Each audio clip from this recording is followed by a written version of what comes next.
এক যুবক খুন, তাপস নস্কর্তার নাম এবং পুলিশের রেকর্ডে দুষ্কৃতী হিসেবে নাম ছিল এই তাপসের, এমনটাই জানা যাচ্ছে। এন্টালির ঘটনা, যুবক খুন যার নাম তাপস নস্কর, পুলিশের রেকর্ডে সে দুষ্কৃতী হিসেবে তার নাম ছিল, এমনই খবর পাওয়া যাচ্ছে। আমরা গোটা বিষয় নিয়ে জানবো, সরাসরি বিক্রম দাস প্রতিনিধি রয়েছেন আমাদের সঙ্গে। বিক্রম, গোটা ঘটনার এই তাপস নস্কর, কি তথ্য পাচ্ছ?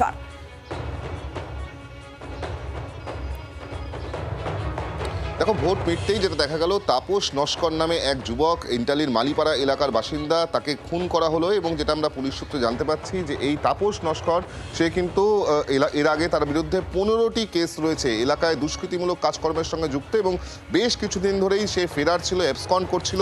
এবং ভোট মেটার পর সে যখন বাড়িতে এসে ফেরে তারপরেই কিন্তু একদল দুষ্কৃতী তারা আসে, মূলত এই তাপস নস্করকে তাকে খুন করা হয়। এর পাশাপাশি স্থানীয় সূত্রের খবর যে এই তাপস নস্কর সে কিন্তু এলাকায় তৃণমূল কর্মী হিসেবেও পরিচিত ছিল, অর্থাৎ তৃণমূলের সঙ্গেও তার উঠা বসা ছিল, এমনটাও কিন্তু জানা যাচ্ছে। প্রাথমিকভাবে যেটা পুলিশের তরফ থেকে তদন্ত করে জানানো হচ্ছে, পুলিশের যেটা প্রাথমিক অনুমান যে এই তাপস নস্কর তার যে বিরোধী গ্যাং রয়েছে, রাইভাল গ্যাং রয়েছে, তারাই কিন্তু এই খবর পায় যে তাপস নস্কর সে বাড়ি ফিরে এসছে, এবং তারপরেই তার উপরে কার্যত হামলা চালানো হয় এবং তাকে খুন করা হয়। ইতিমধ্যে পুলিশের তরফ থেকে বিভিন্ন সিসিটিভি ফুটেজ সংগ্রহ করা হয়েছে এবং খতিয়ে দেখা হচ্ছে যে এই হত্যাকাণ্ডের সঙ্গে মূলত কারা কারা জড়িত রয়েছে।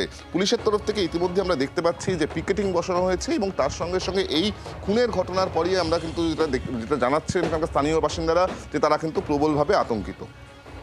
ধন্যবাদ বিক্রম।